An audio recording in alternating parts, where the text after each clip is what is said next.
भक्त्या प्रणम्य वीरं सर्वज्ञं सर्वजन्तुहितदक्षं करणानुयोगदीपं पूर्वे स्वान्तस्तमोविघातार्थम्। पंच परमेष्ठी भगवान की जय।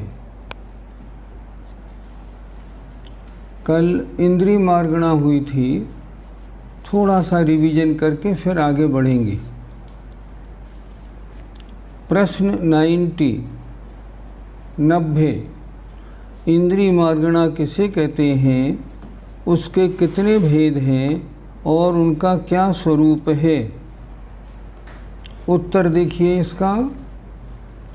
एक इंद्रियादि जाति नाम कर्म के उदय से जीव की जो एक इंद्रिय आदि अवस्था होती है उसे इंद्री मार्गणा कहते हैं।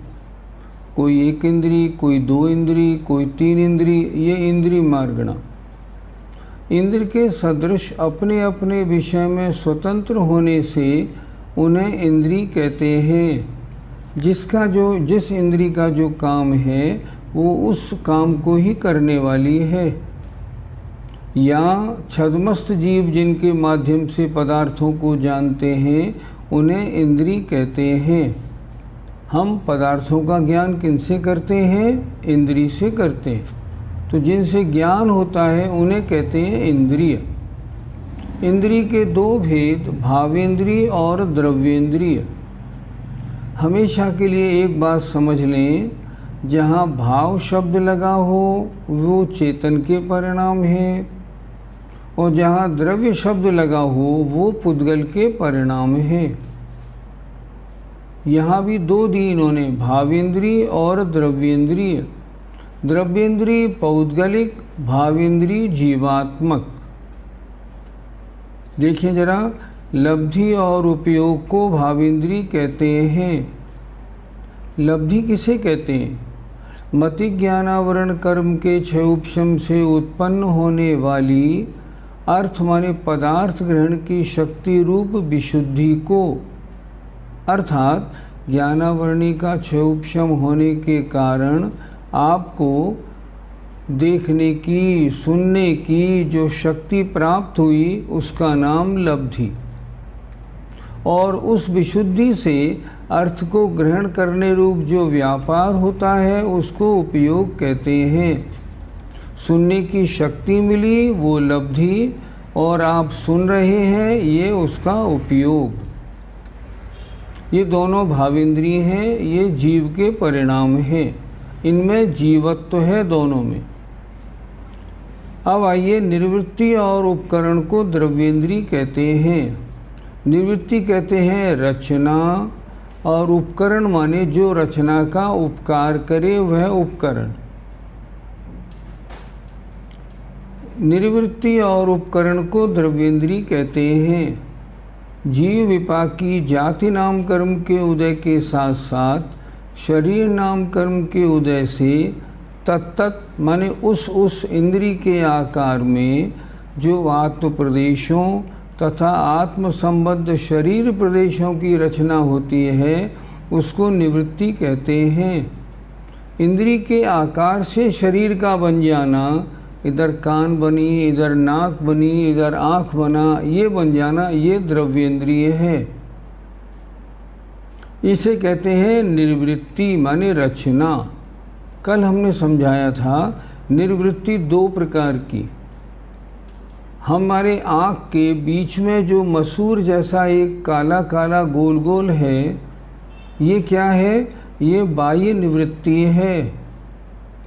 और इसके अंदर जो आत्म प्रदेश यहाँ से देखने के काम के लिए फिक्स किए गए हैं वो आभ्यंतर निवृत्ति है। ये हुई निवृत्ति दो प्रकार की रचना। एक रचना इंद्रिय संबंधी, एक रचना आत्म प्रदेशों संबंधी। और निवृत्ति आदि की रक्षा में सहायक अवयव को उपकरण कहते हैं। बीच में जो मसूर जैसा तिल है उसकी रक्षा या उसकी सहायता, उसका उपकार कौन कर रहा है? वो काली पुतली या उसके चारों ओर का सफ़ेद आँख का हिस्सा। ये क्या है? ये आभ्यंतर उपकरण है। इसकी रक्षा कौन कर रहा है? इसकी रक्षा कर रहा है पलक। आंधी आई, आपने आँख बंद कर ली, आँख सेफ रह गई। ये कहते हैं उपकरण। आभ्यंतर उपकरण कौन सा हुआ? जो काली पुतली या उसके चारों ओर का सफ़ेद मंडल है। बाह्य उपकरण हुआ पलक, भौहें आदि। ये हुआ उपकरण। तो भावेंद्रिय लब्धि और उपयोग रूप, द्रव्येंद्रिय निर्वृत्ति और उपकरण रूप होती है। अब आए प्रश्न 91। इंद्रिय के कितने भेद आप जानते हैं? स्पर्शन, रसना, घ्राण, चक्षु, कर्ण। इन्हीं के हिसाब से 1, 2, 3, 4 इंद्रिय का वर्गीकरण हुआ है।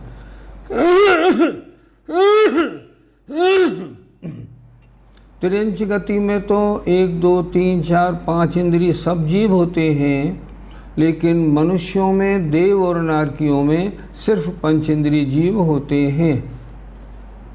प्रश्न नंबर 92 देखें।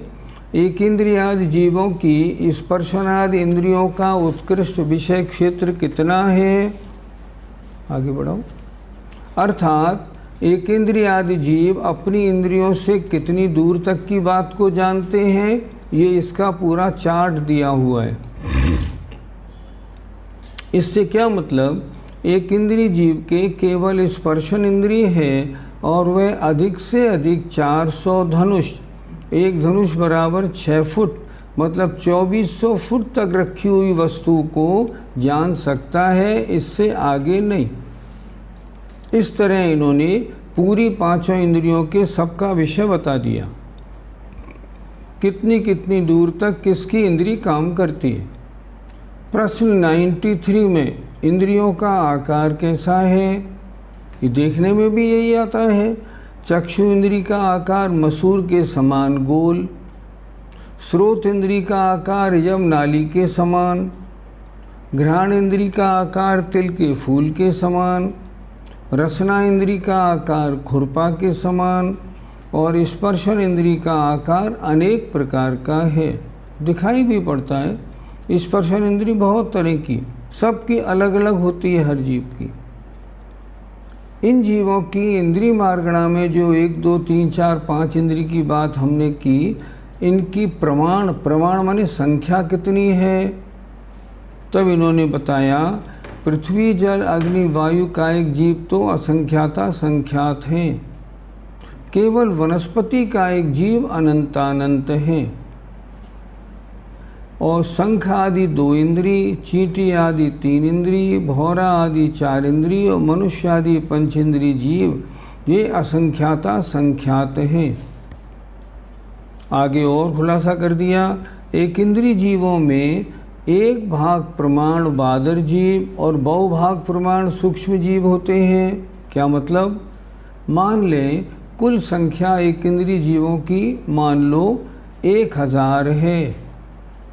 एक इंद्रिय जीव कितने? मान लो 1000। तो उसमें 1 बादर है, बाकी 999 सूक्ष्म हैं। ये कहना चाह रहे हैं आचार्य।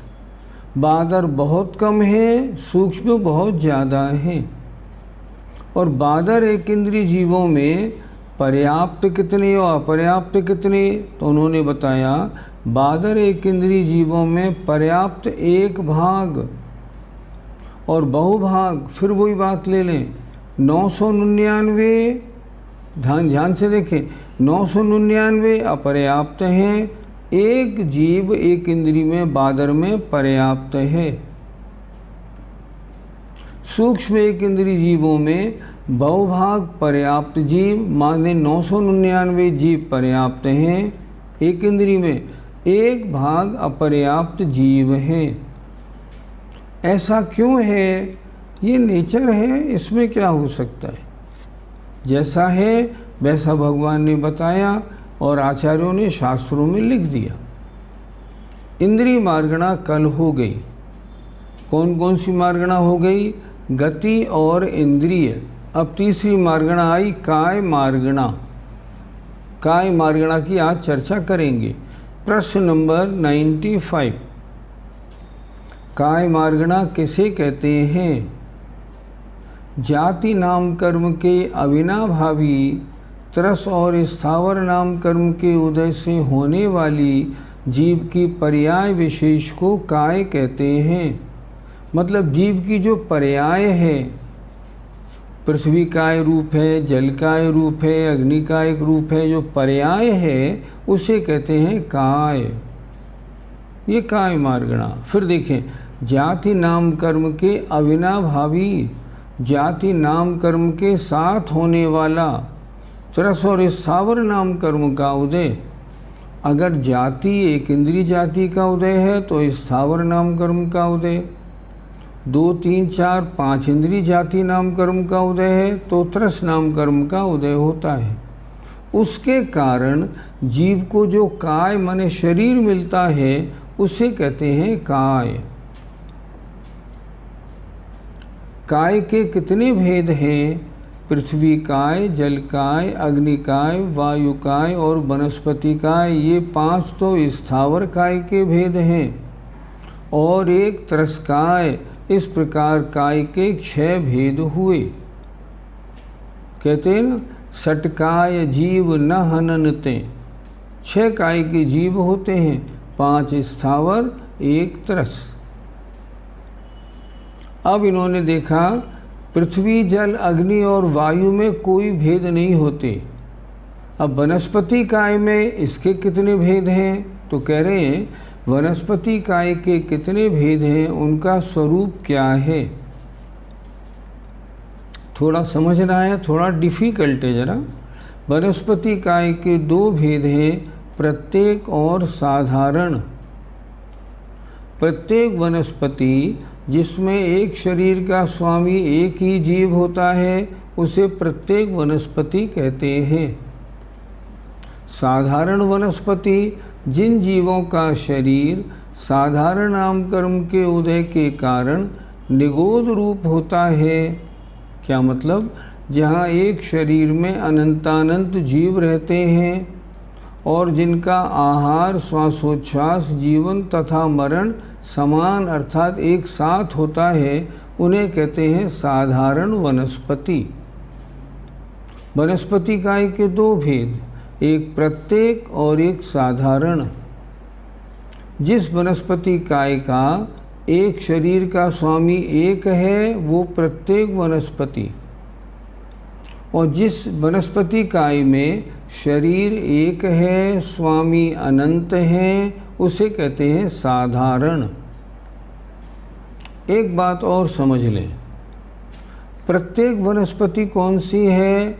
हम बाजार से केला लाए, सेब लाए, आम लाए, ये प्रत्येक वनस्पति। अच्छा ये बताएं, साधारण वनस्पति कौन सी होती है? साधारण वनस्पति कोई नहीं होती। कोई वनस्पति साधारण नहीं है। क्यों? आलू है ना साधारण? नहीं, आलू साधारण नहीं है। तो आलू क्या है? आलू है, प्रत्येक वनस्पति के 2 भेद होते हैं, अप्रतिष्ठित और सप्रतिष्ठित। आलू, अदरक, गाजर, मूली ये किस में आते हैं? ये आते हैं सप्रतिष्ठित प्रत्येक वनस्पति। इनमें क्या है? इनमें निगोदिया जीव भरे हैं। उनमें क्या है? एक शरीर में अनंतानंत निगोदिया हैं। ये होते हैं सप्रतिष्ठित प्रत्येक। अप्रतिष्ठित प्रत्येक कौन होता है? जिसमें एक जीव का एक शरीर होता है, वो अप्रतिष्ठित प्रत्येक है। इस प्रसंग को जरा अच्छी तरह समझना है। फिर देखिए एक बात, शुरू से फिर चलते हैं। वनस्पति काय के 2 भेद हैं, प्रत्येक और साधारण। साधारण कोई वनस्पति नहीं होती, साधारण को हम कह सकते हैं निगोदिया जीव। ये निगोदिया जीव वनस्पति रूप नहीं होते, लेकिन इन निगोदिया जीवों को कहाँ काउंट करें? साधारण वनस्पति काय में रखना है। लेकिन ये वनस्पति रूप नहीं होते कि ये साग सब्जी की दुकानों पे मिलती हो साधारण वनस्पति, वो नहीं मिलती। सप्रतिष्ठित प्रत्येक वनस्पति में जो साधारण शरीर हैं उसमें अनंतानंत निगोदिया जीव रहते हैं। वे साधारण या सप्रतिष्ठित प्रत्येक वनस्पति है, वो साधारण में आती है। आगे देखें, प्रत्येक वनस्पति जिसमें एक शरीर का स्वामी एक ही जीव होता है उसे प्रत्येक वनस्पति कहते हैं। साधारण वनस्पति जिन जीवों का शरीर साधारण नाम कर्म के उदय के कारण निगोद रूप होता है। कैसा होता है निगोद रूप? जहाँ एक शरीर में अनंतानंत जीव रहते हैं और उन जीवों का आहार, श्वासोच्छ्वास, जीवन और मरण समान एक साथ होता है, उसे कहते हैं साधारण वनस्पति। इनके वादर और सूक्ष्म की अपेक्षा दो भेद होते हैं। किनके? साधारण वनस्पति के। इतना विशेष है कि एक बादर निगोद शरीर में या एक सूक्ष्म निगोद शरीर में साथ ही उत्पन्न होने वाले अनंतानंत साधारण जीव या तो पर्याप्तक ही होते हैं या अपर्याप्तक ही होते हैं, किंतु मिश्र रूप नहीं होते, क्योंकि उनके समान कर्मोदय का नियम है। थोड़ा समझते हैं। मान लीजिए आलू का एक तिनका है। ये तिनका क्या है? मान लो एक साधारण शरीर है। इस शरीर में कितने निगोदिया जीव हैं? अनंतानंत। उनका क्या होता है? उनके बैच के बैच आते हैं। ध्यान से सुनिए, उनके बैच के बैच आते हैं। अब एक बैच आया अनंत जीवों का, वो पर्याप्तक है उसी साधारण शरीर में। दूसरा बैच आया अनंतानंत जीवों का, वो अपर्याप्तक है, वो भी उसी साधारण शरीर में। फिर एक बैच आया अनंतानंत जीवों का, वो कैसा है? अलग अलग बिल्कुल, लेकिन एक साथ एक ग्रुप में जो आएंगे वो एक ही तरह के होंगे, या पर्याप्तक या अपर्याप्तक। और जो एक एक बैच आएगा उस साधारण शरीर में, उस एक एक बैच का आहार, श्वासोच्छ्वास, जीवन मरण एक साथ होगा। जब मरेंगे तो वो अनंतानंत एक साथ मरेंगे, श्वास लेंगे तो अनंतानंत लेंगे, आहार लेंगे तो अनंतानंत लेंगे, मरण करके जाएंगे तो अनंतानंत जाएंगे। इसलिए यहाँ क्या लिखा? इनके वादर सूक्ष्म की अपेक्षा दो भेद हैं। किनके? निगोदिया के। इतना विशेष है कि एक बादर निगोद शरीर में या एक सूक्ष्म निगोद शरीर में साथ ही उत्पन्न होने वाले, अर्थात जो एक साथ आए हैं, ऐसे अनंतानंत साधारण जीव या तो पर्याप्तक ही होते हैं या अपर्याप्तक होते हैं।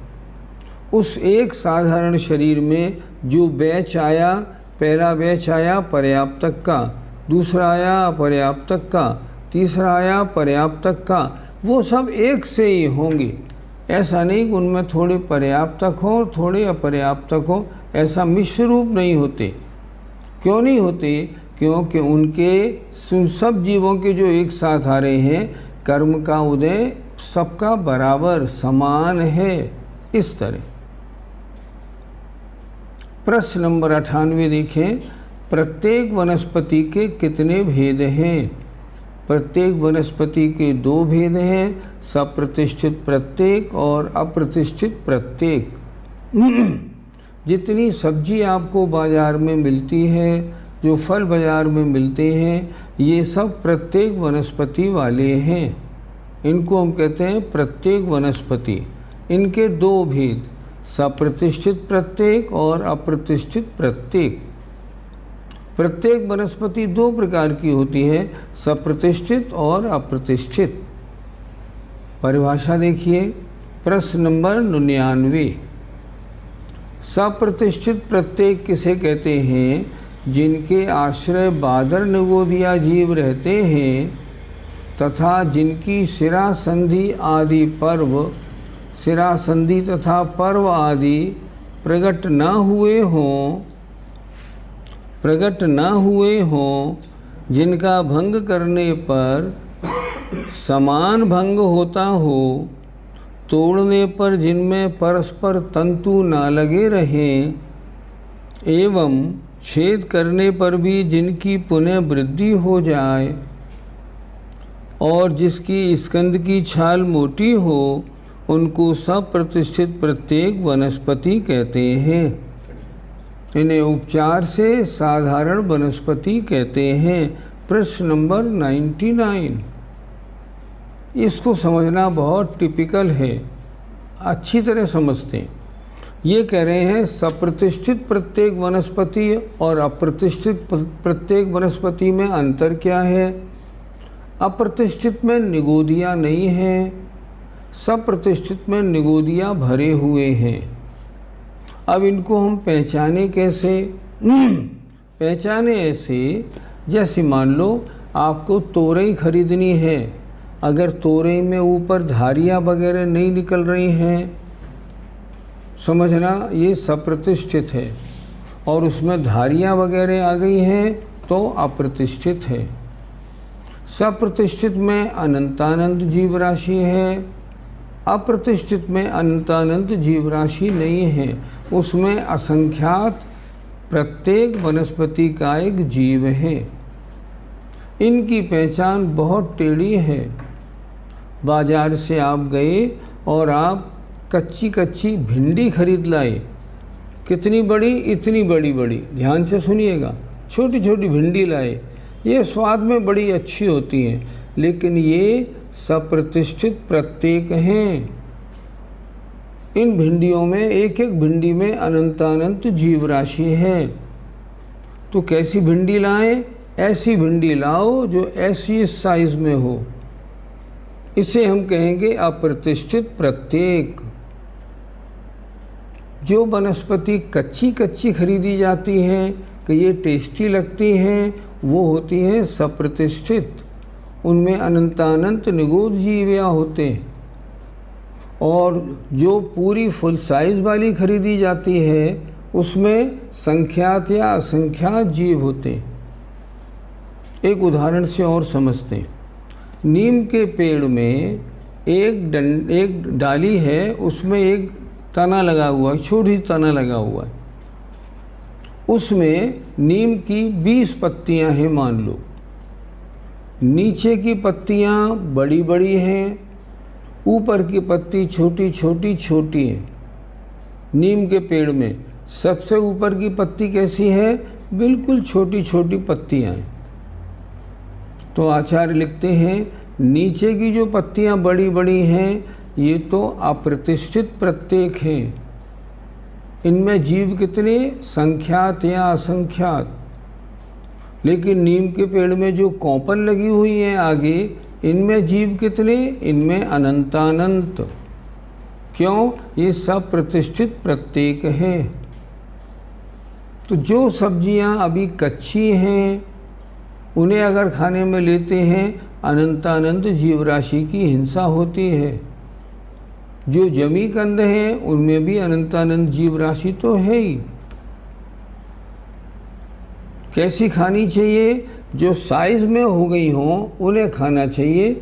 इतनी छोटी छोटी भिंडी आदि कच्ची कच्ची नहीं खानी चाहिए, उनमें जीव राशि पूरी होती है। एक बार फिर देख लें, आइए। जिनके आश्रय बादर निगोदिया जीव रहते हैं तथा जिनकी शिरा संधि तथा पर्व आदि प्रकट न हुए हों, जिनके जॉइंट्स, जिनके पार्टीशन सब्जी में दिखाई ना पड़े, अभी कच्ची हैं, जिनका भंग करने पर, तोड़ने पर चटक से टूट के 2 टुकड़े हो जाएं, तोड़ने पर जिनमें परस्पर तंतु ना लगा रहे, आपने तोड़ा तो बीच में 2 टुकड़े हटाए तो बीच में कोई तंतु नहीं लगा हुआ है, एवं छेद करने पर जिनकी पुनः वृद्धि हो जाए और जिसकी स्कंद की छाल मोटी हो, उनको सप्रतिष्ठित प्रत्येक वनस्पति कहते हैं। इन्हें उपचार से साधारण वनस्पति कहते हैं। इन सप्रतिष्ठित प्रत्येक वनस्पति में अनंतानंत निगोदिया जीव पाए जाते हैं। जितने जमीकंद हैं सब सप्रतिष्ठित प्रत्येक वनस्पति में आते हैं, और जितने अपने खाने योग्य पदार्थ हैं, मान लो जमीकंद के अलावा, उनमें भी जो कच्चे हैं उनको हम सप्रतिष्ठित प्रत्येक मानते हैं। उनमें अनंतानंत जीव राशि होती है।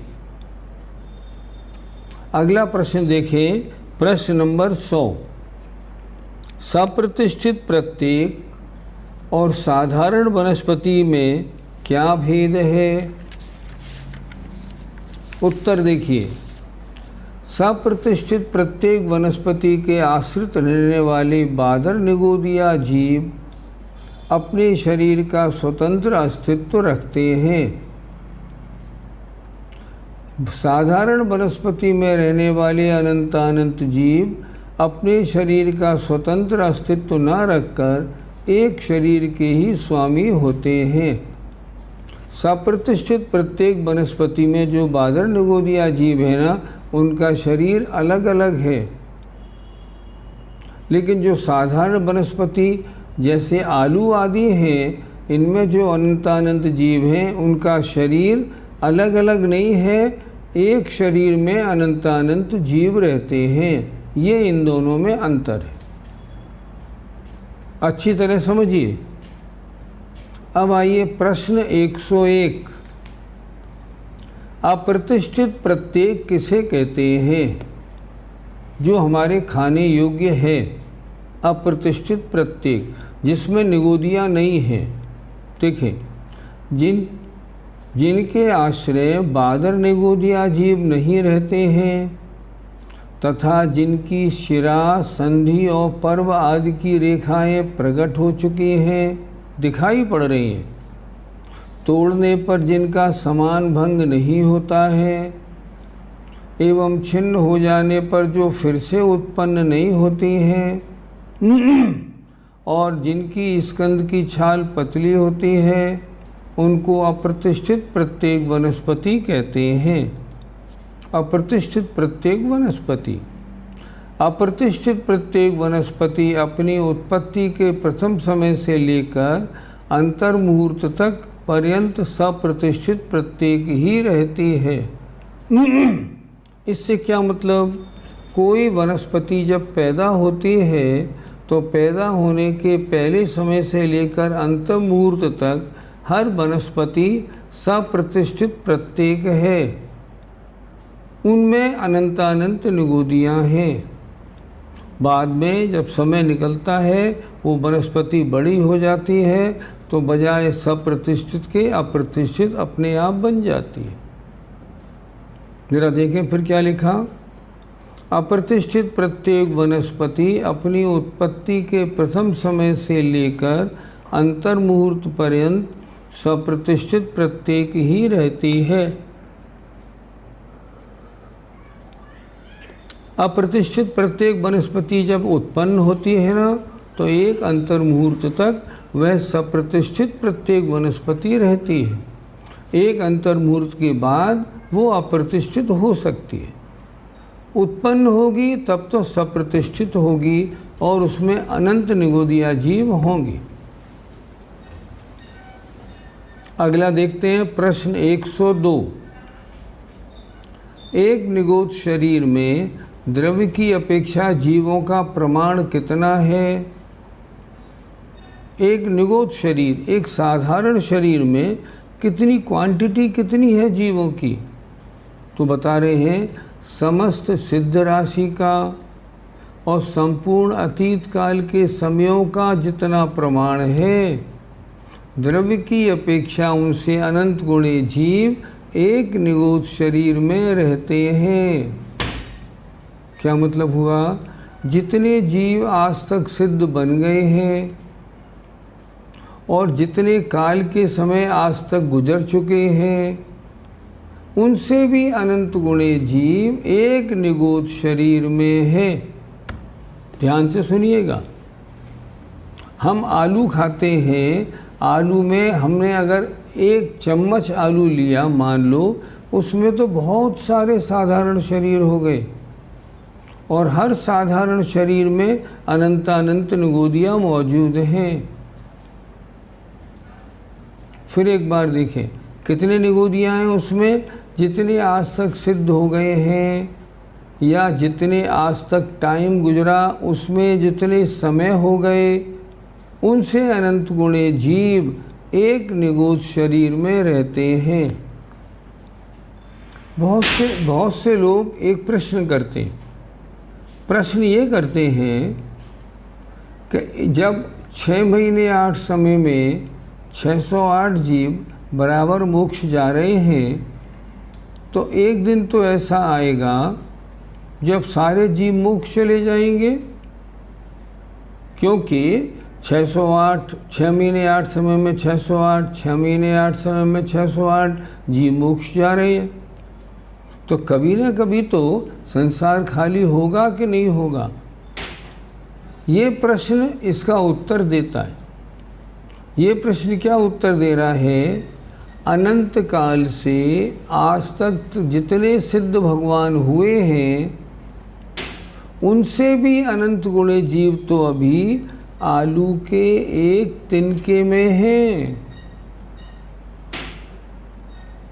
जब इस अनंत काल से सिद्ध होते होते भी कोई कमी नहीं आई जीवों में, इतने जीव आज भी मौजूद हैं, तो आगे भी अनंत काल तक कुछ भी हो जाए, जीवों की संख्या खत्म होने वाली नहीं। क्या कह रहे थे यहाँ? एक निगोद शरीर में जीवों की क्वांटिटी कितनी? प्रमाण माने कितनी? गिनती। उत्तर दिया, समस्त सिद्ध राशि का आज तक जितने जीव सिद्ध हुए हैं और संपूर्ण अतीत काल के समयों का जितना काल गुजर गया। कितना काल गुजरा? अनंत काल। उस अनंत काल में समय कितने हो गए? बस पूछो नहीं, अनंत हो गए। तो द्रव्य की अपेक्षा उनसे अनंत गुणे जीव एक शरीर में रहते हैं, द्रव्य की अपेक्षा। अर्थात अदरक के, गाजर के एक सुई के बराबर तिनके में अनंत जीव राशि होती है। इसलिए जमीकंद वगैरह का कभी भी प्रयोग नहीं करना चाहिए। वो क्या है? सप्रतिष्ठित प्रत्येक वनस्पति हैं। फिर देखें आगे प्रश्न नंबर 103। निगोद किसे कहते हैं पहले हम समझें। अर्थात एक शरीर में जो अनंत जीव जहाँ रहते हों उसे कहते हैं निगोद। शरीर एक और आत्मा अनंतानंत, उन्हें कहते हैं निगोद। अब निगोद कितने प्रकार का? निगोद 2 प्रकार का, एक नित्य निगोद, एक इतर निगोद। नित्य निगोद किसे कहते हैं? प्रश्न नंबर 103। उत्तर देखिए, जो आज तक निगोद पर्याय से नहीं निकले हैं उन्हें नित्य निगोद कहते हैं। अनंत काल से जब से वो संसार में है तब से वो नित्य निगोद में ही है, उससे निकले ही नहीं कभी। उन्हें हम कहते हैं ये नित्य निगोदिया जीव हैं। नित्य निगोदिया जीवों का काल अनादि अनंत और अनादि शांत होता है। अनादि अनंत का मतलब कुछ निगोदिया तो ऐसे हैं जो अनादि काल से निगोद में हैं, अनंत काल तक निगोद में ही रहेंगे। उनका पीरियड कैसा हुआ? अनादि, ना उसकी आदि है ना अंत है। और जो निगोदिया जीव निगोद से बाहर निकलने वाले हैं, कभी निकलेंगे, उन्हें कहते हैं अनादि शांत। ये हुए नित्य निगोद। परंतु इतर निगोदिया कौन होते हैं?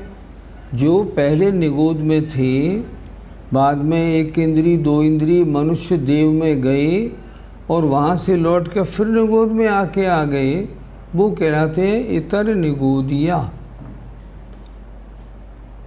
जो अभी तक निगोद में ही हैं, निगोद से कभी निकले ही नहीं, वो क्या हुए? वो तो नित्य निगोदिया हुए। और जो नित्य निगोद से निकल गए हैं, पृथ्वी का एक, जल का एक, मनुष्य तिरंश बन गए हैं, लौट के फिर निगोद में पहुँचे हैं, उन्हें कहते हैं बादर निगोदिया, उन्हें कहते हैं इतर निगोदिया। वो इतर निगोदिया होते हैं।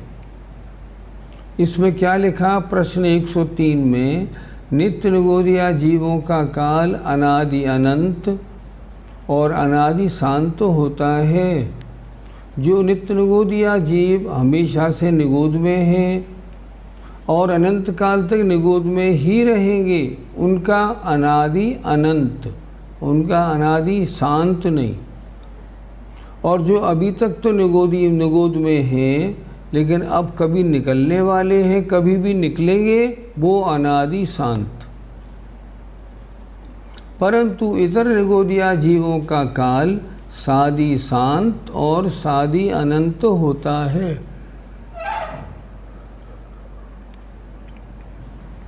जो इतर निगोदिया जीव हैं वो आदि से सहित हैं, क्योंकि नित्य निगोद से बाहर आ गए, और शांत हैं, मोक्ष जाने वाले हैं। और सादि अनंत आदि से सहित हैं, लेकिन अभी जाएंगे नहीं, रहेंगे संसार में, तो उन्हें कहते हैं सादि अनंत। ये हुआ भेद नित्य निगोद का। अब देखिए इतर निगोद किसे कहते हैं? जो निगोद से निकलकर तथा अन्य पर्यायों में भ्रमण कर पुनः निगोद में ही उत्पन्न होते हैं, उन्हें इतर निगोद कहते हैं। इतर निगोद से मर के पृथ्वी का एक, जल का एक, दो इंद्री, तीन इंद्री, नारकी, देव, मनुष्य पर्यायों में घूम लिए, घूम के फिर निगोद में आ गए, उन्हें कहते हैं इतर निगोदिया। नित्य निगोदिया तो वो हैं जो आज तक निकले ही नहीं।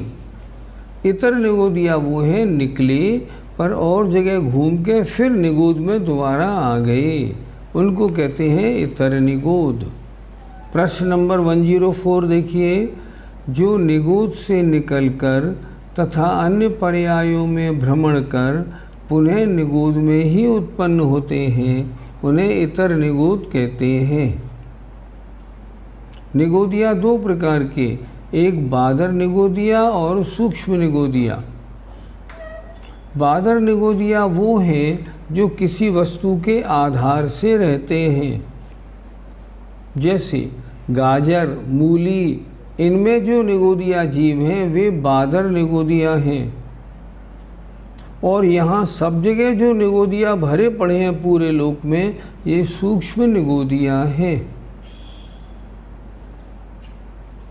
दिया ना बादर निगोदिया, नित्य निगोद दूसरे। तो बादर निगोदिया जीव कहाँ कहाँ नहीं रहते हैं, फिर समझे एक बार। निगोदिया दो तरह के, एक बादर एक सूक्ष्म। बादर निगोदिया वो है जो किसी वस्तु के आधार से रहते हैं। हमारे आपके शरीर में अनंतानंत बादर निगोदिया भरे हुए हैं, हमारी मांस वगैरह में सब में भरे पड़े। वो जो भरे हुए हैं वो कैसे हैं? बादर। और जो सारे लोक में निगोदिया भरे हैं, जो दीवार से नहीं रुकते, पत्थर से नहीं रुकते, सब में आते जाते हैं, वो कहलाते हैं सूक्ष्म। वो निगोदिया सूक्ष्म होते हैं।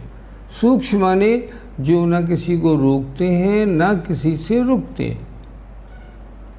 क्या लिखा फिर देखें 105 में, बादर निगोदिया जीव जो किसी शरीर के आधार से रहते हैं, वो किनके शरीर में नहीं होते? उत्तर प्रश्न नंबर 105, बादर निगोदिया जीव कहाँ कहाँ नहीं रहते हैं?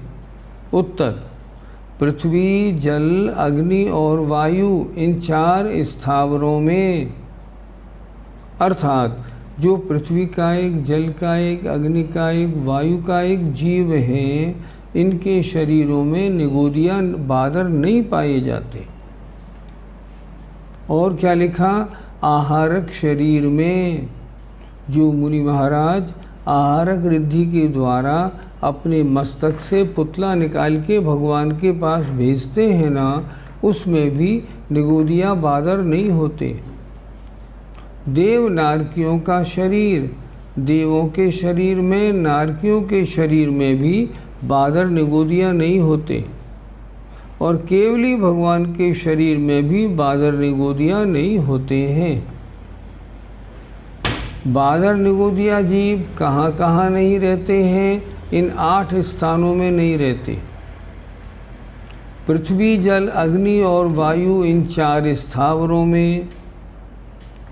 इसको भी थोड़ा समझते हैं। जल का एक जीव क्या होता है?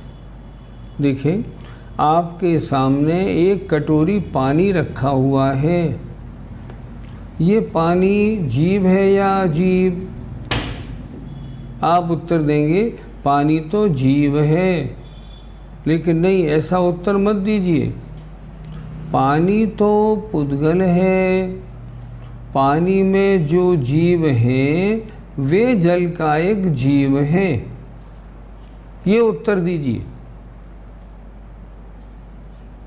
पानी में, पानी तो पुद्गल है, उसमें जीव नहीं होता, लेकिन पानी में जिन जीवों ने जन्म ले लिया है वो जीव जल का एक जीव है। जो पानी आपको दिख रहा है ये तो पुद्गल है। इसी तरह अग्नि में देखिए, सामने दीपक की लौ जल रही है, तो जो दिख रही है आपको ना, ये तो अग्नि है, ये तो अजीव है। इसमें जिन जीवों ने जन्म ले लिया है वे अग्नि का एक जीव है। ऐसे इसको लगाना चाहिए। अब प्रश्न आया, बादर निगोदिया जीव कहाँ कहाँ नहीं रहते हैं? उत्तर आया, पृथ्वी, जल, अग्नि और वायु इन 4 स्थावरों में, अर्थात इन 4 एकेंद्रीय जीवों के शरीरों में बादर निगोदिया नहीं होते। आहारक शरीर, मुनि महाराज जो निकालते हैं शरीर, आहारक शरीर, उसमें भी बादर निगोदिया नहीं होते। देव और नारकियों का शरीर वैक्रियक है, उसमें भी बादर निगोदिया नहीं होते। और केवली भगवान के शरीर में भी बादर निगोदिया जीव नहीं होते हैं। ये 8 शरीर ऐसे हैं जहाँ बादर निगोदिया नहीं पाए जाते। इसके अलावा हर जगह बादर निगोदिया पाए जाते हैं। सूक्ष्म निगोदिया सारे लोक में भरे पड़े। सामने आपके घर में दीवार है ना, इस दीवार में भी सूक्ष्म निगोदिया आ रहे हैं और जा रहे हैं, उन्हें कोई नहीं रोक सकता। वो सूक्ष्म निगोदिया। और जो किसी के आधार से है वो बादर निगोदिया। तो यहाँ बादर निगोदिया जीव कहाँ नहीं रहते? इन 8 स्थानों में बादर निगोदिया जीव नहीं रहते। अब आइए प्रश्न नंबर 106।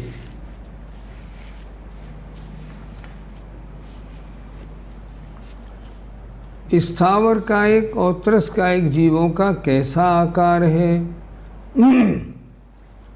प्रश्न क्या है? पृथ्वी कायिक जीवों का शरीर कैसा है? गोल है, चौकोर है, लंबा है, कैसा होता है? जलकायिक जीव है ना, जलकायिक जीवों का शरीर कैसा होता है? मालूम तो पड़े। आपने ये तो कह दिया कटोरी में जो पानी रखा है ये नहीं है जीव, इसमें जीव हैं, तो उन जीवों का शरीर है कैसा?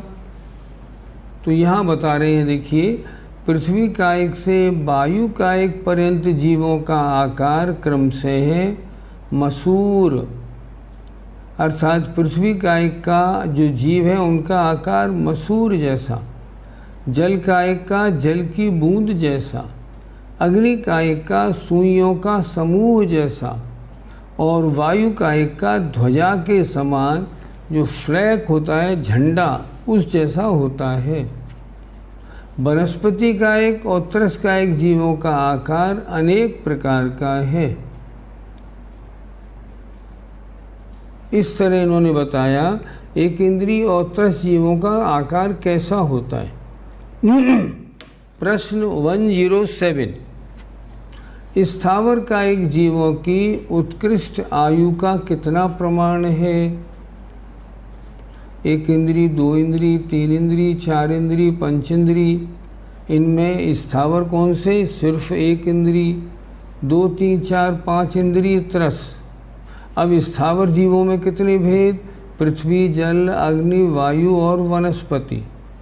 अब प्रश्न है, पृथ्वी, जल, अग्नि, वायु, वनस्पति के जो जीव हैं ना, उनको मैक्सिमम आयु कितनी मिल सकती है?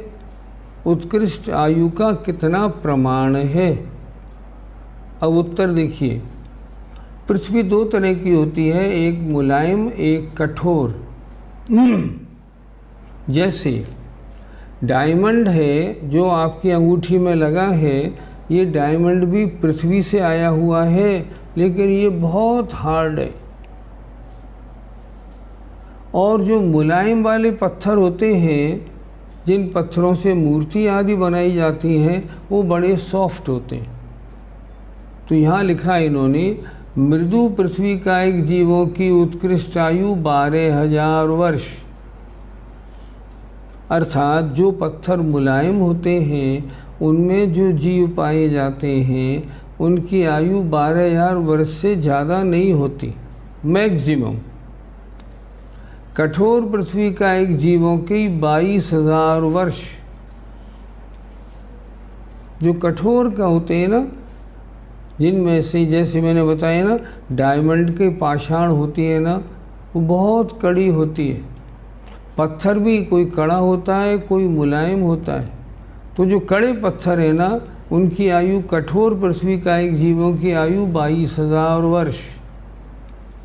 जल कायिक जीवों की आयु अधिक से अधिक 7,000 वर्ष।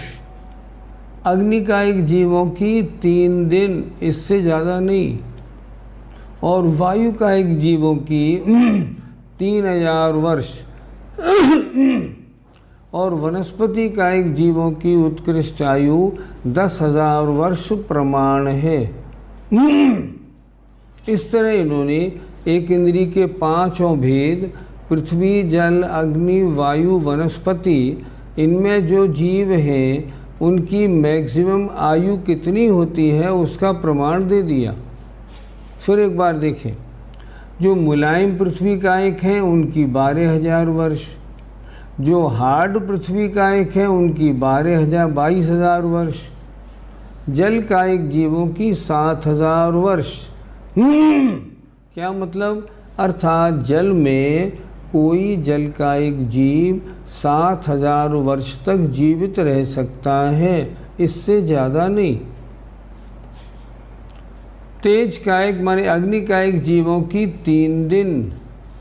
अर्थात सामने एक लौ जल रही है, इस लौ में कोई अग्नि कायिक जीव कब तक जिंदा रह सकता है? मैक्सिमम 3 दिन, इससे ज़्यादा नहीं। वात माने वायु कायिक जीवों की कितनी आयु है? 3,000 वर्ष। हवा में जो कीड़े पाए जाते हैं, वायु कायिक जीव, उनमें कोई जीव कितना रह सकता है? मैक्सिमम 3,000 वर्ष। और वनस्पति कायिक जीवों की उत्कृष्ट आयु 10,000 वर्ष प्रमाण है।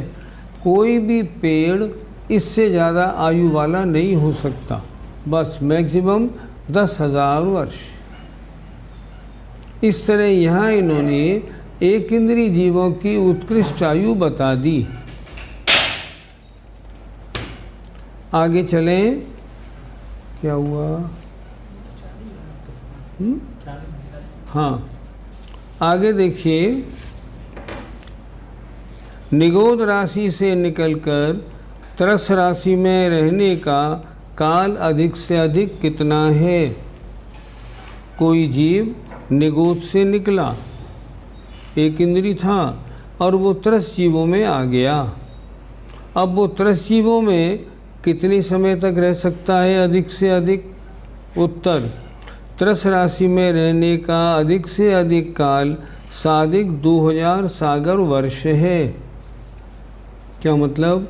अगर कोई निरंतर त्रस में पैदा होता रहे त्रसों में, तो कितने समय तक त्रस में रह सकता है? इन्होंने लिखा कुछ अधिक 2000 सागर वर्ष। सागर कितना बड़ा होता है? सागर में असंख्यात ईयर्स वर्ष होते, असंख्यात वर्ष का होता है एक सागर। तो अगर कोई जीव निरंतर त्रस में रहने लगे तो वो 2000 सागर वर्ष तक त्रसों में रह सकता है। उसके बाद उसको त्रस पर्याय छोड़ के और एक इंद्रिय में आना पड़ेगा। इस तरह आज काय मार्गणा की चर्चा हुई। आइए कुछ प्रश्न हैं, उन पे हम विचार करते हैं। कल कौन सा करेंगे? कल करेंगे योग मार्गणा। हमारा इंद्रिय का विषय क्षेत्र कैसा समझें? हमारी और आपकी हर जीव की आँखों की शक्ति अलग अलग है। कोई कम जानता है, कोई ज़्यादा जानता है। किसी की आँख जानती है मान लीजिए 100 मीटर तक, किसी की 500 मीटर तक, अलग अलग सबकी। सुनने की शक्ति सबकी अलग अलग। यहाँ जो सुनने की शक्ति दी, ये तो मैक्सिमम दी है कि मैक्सिमम इतनी दूर तक की चीज़ सुनी जा सकती है। तो हमारा इंद्रिय का विषय क्षेत्र कितना समझे? सबका अलग अलग, जितनी दूर तक आपकी इंद्रिय काम करती है। जीव विपाकी का क्या मतलब है? जिस कर्म का फल जीव में होता है वो जीव विपाकी, और जिस कर्म का फल पुद्गल में होता है वो पुद्गल विपाकी। जैसे ज्ञानावरणी कर्म जीव पर असर डालता है, जीव विपाकी। नाम कर्म शरीर के अंग बनाता है, वो पुद्गल विपाकी होता है। परिभाषा, जिस कर्म का फल जीव में मिलता है वो जीव विपाकी, जिस कर्म का फल पुद्गल में मिलता है वो पुद्गल विपाकी होती है। यमनाली क्या होती है? यमनाली माने जौ के समान, जौ के समान कोई नाली वाली चीज़, जैसे अपने कान के अंदर का ये है ना, ऐसे, इसे कहते हैं यमनाली। एक प्रश्न आया है, नीचे क्या लिखा? रो जैसे मच्छर आदि। हाँ, इंद्रियों का आकार हर इंद्रिय के जीव के समान होता है क्या? हाँ, मतलब स्टाइल वही होती है। जैसे एग्जाम्पल, हमारी जीभ है खुरपा की तरह। अच्छा, कुत्ते की जीभ भी खुरपे की तरह, छिपकली की जीभ भी खुरपे की तरह, सबकी जीभ खुरपे की तरह होती है। इसलिए इंद्रियों का आकार हर इंद्रिय के जीव के आकार तो समान है, पर छोटा बड़ा होना अलग बात है। आगे चलें। रोज जैसे मच्छर आदि जीव चार इंद्रिय के भी रसना, घ्राण और चक्षु का आकार एक जैसा ही होता है। हाँ, स्टाइल वही होती है, स्टाइल वही होती है। जैसे खुरपे वाला है तो खुरपे वाला ही होगा, लेकिन होगी सबकी अलग अलग तरह से, ये मतलब होता है इसका। जल का एक आदि 2 लाख लिखा था, तो अभी असंख्याता संख्यात कैसे कह रहे हैं? वो 2 लाख तो ये तो उनकी योनियाँ थी, उनके उत्पत्ति स्थान। लेकिन जलकायिक जीवों की गिनती कितनी है? असंख्याता संख्यात। एक शब्द आया अविनाभावी। क्या है? जो जिसके बिना ना हो उसे कहते हैं अविनाभावी। जैसे क्या कभी देखने जानने की शक्ति जीव से अलग हो सकती है? नहीं हो सकती। तो जीव और ज्ञान दर्शन का अविनाभाव संबंध है। ज्ञान दर्शन होगा तो जीव में होगा, जीव होगा तो उसमें ज्ञान दर्शन होगा। इसका मतलब होता है अविनाभावी, जो जिसके बिना ना हो। जो उत्कृष्ट क्षेत्र एक इंद्री का बताया वो स्वयंभू रमण के जीवों के हिसाब से है क्या? हाँ बिल्कुल। सारे इंद्रियों के जो उत्कृष्ट विषय बताए थे वो स्वयंभू रमण द्वीप और स्वयंभू रमण समुद्र के जीवों की अपेक्षा है। जब इंद्री मार्गणा में 6 काय के जीव सम्मिलित हो गए तो फिर अलग से काय मार्गणा की आवश्यकता क्यों हुई? मैं आपसे पूछता हूँ, एक इंद्री में एक इंद्री मार्गणा थी, क्या उसमें पृथ्वी, जल, अग्नि, वायु, वनस्पति की चर्चा हमने की? नहीं की। वहाँ हमने इंद्रियों की चर्चा की, पर किन इंद्रिय जीवों का कैसा शरीर होता है उस काय की अपेक्षा से उनका वर्णन नहीं किया। अगर साधारण वनस्पति नहीं होती तो 2 भेद क्यों किए? देखिए, जो निगोदिया जीव हैं अब उनको कहाँ रखा जाए? रखना तो एक इंद्री में है और स्थावर के 5 भेद होते हैं, पृथ्वी, जल, अग्नि, वायु, वनस्पति। निगोदिया इनमें किसी में नहीं आता, तो निगोद को किसी में तो काउंट करना ही पड़ेगा एक इंद्री को। तो किस में काउंट किया? वनस्पति के 2 भेद कर दिए, एक प्रत्येक वनस्पति रूप, एक साधारण वनस्पति निगोदिया रूप, ऐसे उसके 2 भेद कर दिए। हाँ, क्या निगोदिया जीव वनस्पति के अतिरिक्त भी कहीं होते हैं? यदि हाँ तो कहाँ? दूर क्यों जाएं? आपके शरीर में भरे पड़े हैं। आपके शरीर में अनंत निगोदिया जीव हैं, सब में भरे पड़े रहते हैं। आजकल तो इंजेक्शन से बड़े किए जाते हैं, जैसे लौकी, फिर कैसे क्या, फिर कैसे खाएं। ठीक है, जो लौकी बड़ी हो गई है वो खाने योग्य है, जो छोटी छोटी कच्ची है वो खाने योग्य नहीं। खाएंगे तो अनंत जीव राशि की हिंसा लगेगी। आगे आइए, क्या निगोदिया, हाँ ये हो गया। हाँ, वो क्या छोटी कच्ची भिंडी खाने और आलू आदि खाने में समान दोष है क्या? हाँ, जीव हिंसा दोनों में बराबर है, पर अंतर इतना है, आलू खाने में राग ज़्यादा, भिंडी खाने में राग कम। अच्छी तरह समझिए। दूसरी बात, जो कच्ची भिंडी आप खा रहे हैं उनमें कोई सप्रतिष्ठित हो सकती है, कोई अप्रतिष्ठित, लेकिन आलू तो सप्रतिष्ठित ही है, उसमें तो निगोद राशि है ही गारंटी से, जबकि भिंडी में गारंटी नहीं। तीसरी बात, आलू तामसिक है, भिंडी तामसिक नहीं, इसलिए इन दोनों में अंतर है। फिर भी अगर छोटी कच्ची भिंडी आप खाएंगे अनंत जीव राशि की हिंसा का दोष लगेगा। पत्तेदार सब्जियों को किस में माना गया? पत्तेदार सब्जियां जब तक छोटी पत्तियां हैं, मैंने आपको बताया था ना, नीम की एक तनी है छोटी सी, उसमें नीचे जो पत्ती है वो तो बड़ी बड़ी है, ऊपर छोटी, और एंड में नीम की कोंपल। अब इनमें क्या होगा, नीचे की जो बड़ी पत्ती है ना, ये तो है प्रत्येक वनस्पति अप्रतिष्ठित, और जो छोटी छोटी कोंपल है ये है सप्रतिष्ठित प्रत्येक वनस्पति। आगे, कच्चे केले सप्रतिष्ठित हैं या अप्रतिष्ठित? कच्चे केले अप्रतिष्ठित हैं, उनमें निगोदिया जीवों की राशि नहीं पाई जाती। अब समय आपका हो गया, दूसरी क्लास हमारी शुरू होनी है, अतः आज इतना। कल फिर जो भी प्रश्न आपके हों आप दीजिएगा, उसको कल देख लेंगे। एक बात ज़रूर है, आज की पढ़ाई थोड़ी कड़ी है, इसलिए घर पे इसको ज़रूर देख के पक्का कर लें। समझ में नहीं आए तो कल प्रश्न डालिए, मैं उत्तर दूंगा, या दिन में मुझसे बात कर लें 1:30 बजे से 4 बजे तक। अब विदा लेते हैं। जय जिनेंद्र।